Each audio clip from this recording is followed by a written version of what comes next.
Em nosso estudo de hoje, a lição 80 do livro Justiça Divina, que tem por título Na Luz da Justiça. A justiça humana, conquanto respeitável, frequentemente julga os fatos que considera puníveis pelos derradeiros lances de superfície, mas a justiça divina observa todas as ocorrências, desde os menores impulsos que lhe deram começo. Identificaste os culpados pelas tragédias minuciosamente descritas na imprensa. No entanto, muitas vezes tudo ignoras acerca das inteligências que as urdiram na sombra. Viste pais e mães aparentemente felizes e vigorosos tombarem na desencarnação prematura, minados por sofrimentos indefiníveis, mas não enxergaste os filhos inconsequentes que lhes exauriram as forças. Anotaste os companheiros que desertaram da construção espiritual, censurando-lhe o esmorecimento e o recuo. Todavia não te apercebeste dos amigos levianos que lhes exterminaram a terra sementeira de luz no apontamento escarnecedor. Reprovaste os que se renderam à perturbação e à loucura, estranhando-lhe a suposta fraqueza. Entretanto, não chegaste a conhecer os verdugos risonhos do campo social e doméstico que os ficharam no cadastro do manicômio. Acusaste os irmãos que caíram em desdita e falência, classificando-os na lista de celerados. Contudo, nem de leve assinalaste a presença daqueles que os sitiaram no beco da aflição sem remédio. Não queremos com isso consagrar o regime da responsabilidade. Todos respiramos no universo ante a lei da justiça. O autor de uma falta naturalmente responderá por ela. Nos tribunais da imortalidade, cada espírito devedor resgata as suas próprias contas. No entanto, em todas as circunstâncias, saibamos semear o bem, esparzir o bem, sustentar o bem e cooperar para o bem, uma vez que as nossas ações provocam nos outros ações semelhantes e que aquele que faz o mal é passível de pena. Se aquele que faz o mal é passível de pena, aquele que organiza o mal conscientemente sofrerá pena maior.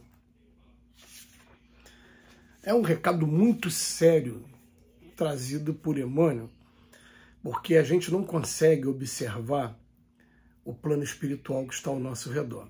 A gente sente a influência. A gente lembra lá pelo Livro dos Espíritos, eles exercem influência sobre cada um de nós muito mais do que a gente imagina. De ordinário são eles que nos dirigem. Eles vão jogando as ideias para cima da gente e a gente vai colocando aquela ideia na prática ou não. Mas lembrando de uma coisa, igual o Emmanuel fala aqui, ó, essa lição não está servindo para consagrar a irresponsabilidade, coisa nenhuma. A partir do momento que eu recebi um pensamento e pratiquei aquele pensamento, eu tenho a minha responsabilidade pela prática de tudo que vier a acontecer. Aliás, o que acontece com muita frequência nesses casos é que os espíritos eles não têm esses órgãos físicos aqui, ó, mão, para poder fazer, para falar, eles mesmos, aí eles ficam influenciando o que está encarnado para poder fazer por ele. Mas a gente tem assim, uma alegria muito grande de ter tido uma formação dentro da casa espírita no seguinte termo: a mediunidade existe, ela é um fato incontestável, mas eu tenho que colocar uma coisa na cabeça aqui, ó. Este corpo aqui é meu. Esse corpo aqui só deve utilizar aquele que eu permitir. A gente encontra muitos casos na casa espírita de pessoas que têm mediunidade inconsciente. Como assim? O espírito incorporou e a pessoa perdeu totalmente a consciência, e quando ele vai embora é que ele recobra a consciência. Tá bom, olha bem. Tudo o que o espírito fez através de você, quem vai responder é você. Se ele cometeu um crime, ele não vai ficar preso aqui por conta desse crime, não. Quem vai para o tribunal e quem pode ir para o presídio somos nós encarnados. Então, a gente tem que colocar uma coisa na cabeça: aqui só usa aquele que eu permitir. Eu tenho que ter o total controle. Se eu estou tendo alguma manifestação espiritual, e é claro, eu não vou estar sabendo, alguém vai estar me falando, né? E aconteceu, você se transformou, você ficou dessa maneira, falou isso, fez isso, aquilo. Procurem tratamento. E o tratamento mais, vamos dizer assim, mais direcionado é o tratamento da casa espírita, é claro. Mas se você não é da religião, não é adepto, vai procurar dentro da sua religião. Porque o que a gente vai perceber é o seguinte: conforme a gente começa a trabalhar a gente começa a trazer novas companhias espirituais para o nosso lado que nos protegem nesses momentos. Então, eu já cheguei perto de pessoas que estavam passando por qual é a sua religião, nesse caso específico da pessoa que eu estou lembrando aqui. Eu sou da Igreja Universal do Reino de Deus. Então, você vai na tua igreja, vai procurar o teu pastor e vai falar para ele, ó, eu não quero vir aqui somente assistir culto, eu quero trabalhar. Quando você começar a mover suas energias, vai começar a vir o tratamento. Agora, na casa espírita, o tratamento vai ser à base de fluidoterapia, que é a imposição de mãos, através de oração e através de muito estudo também de lei de causa e efeito. Mas o que o Emmanuel vem falar principalmente é dar um recado de maneira bem direta para todos os que estão no plano espiritual e até para nós também, porque daqui a pouco a gente vai estar lá do outro lado também. Daqui a pouco a gente chega lá do outro lado e descobre que várias dificuldades que a gente teve foram influenciadas por eles que estão lá do outro lado. A gente fala, então foi você que de maneira indireta fez isso comigo? Ou então, até mesmo a pessoa está encarnada, eu desencarno e descubro que ele que foi o meu algoz, eu começo a perseguir. Eu me torno obsessor dessa pessoa que está aqui encarnada.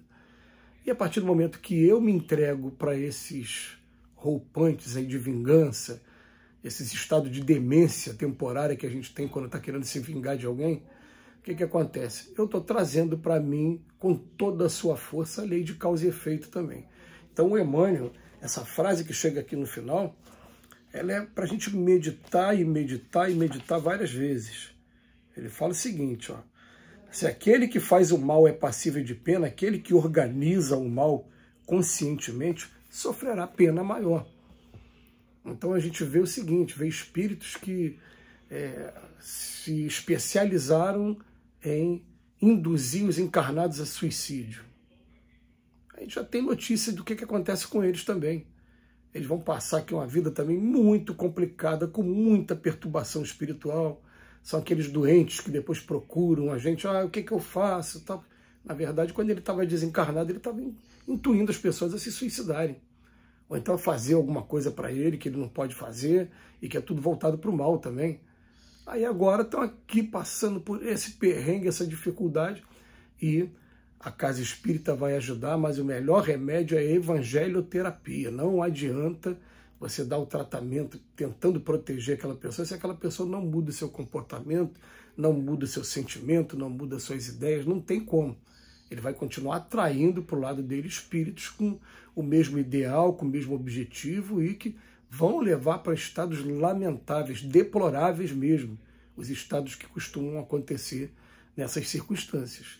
Mas a gente está aqui estudando a doutrina espírita e aprendendo que enquanto a gente estiver num mundo em que nós somos obsessores e obsediados, a gente está dividindo as responsabilidades com todo mundo. Agora eu vou botar na minha cabeça aqui, agora que eu aprendi com Cristo, independente do que aconteça, eu não quero nunca ter ideia de vingança. Se ele fez aquilo comigo, deixou a minha situação mais complicada, me fez passar por dores atrozes, o problema é dele. Eu vou agradecer a Deus porque eu consegui passar e superar essa dificuldade. Vou agradecer a Deus até aqueles instrumentos que são colocados no meu caminho também para testar minha paciência. E aquela pessoa, infelizmente, ela vai ficar entregue à lei de causa e efeito, provavelmente daqui a pouco passando pela mesma coisa que ela me fez passar enquanto eu estou aqui encarnado. Mas a vingança definitivamente não é mais ideia para nós que estamos aqui entendendo agora, estudando a doutrina espírita, estudando o Evangelho de Jesus. Chega uma hora que a gente quer crescer, a gente não quer mais ficar nesse turvelinho de causa e efeito o tempo todo, sofrendo, a gente não quer mais isso. Então é interessante até os casos que o Emmanuel vem falar para a gente. Você fala, você viu o culpado pelas tragédias que estão na imprensa, né? Mas você não sabe os espíritos que estavam por trás dessa tragédia, incentivando aquilo. Você viu pais e mães aparentemente felizes e vigorosos perderam um filho, ter desencarnação prematura. Mas você não viu também os filhos inconsequentes que acabaram exaurindo a força. Vem tudo voltado para o plano espiritual. Tem consequências no plano espiritual? Tem. Mas a lei de causa e efeito, a lei da responsabilidade, a semeadura é livre, a colheita é obrigatória, vale para todo mundo, os que estão encarnados e os que estão desencarnados. Ficamos assim avisados. Que Jesus nos abençoe hoje e sempre.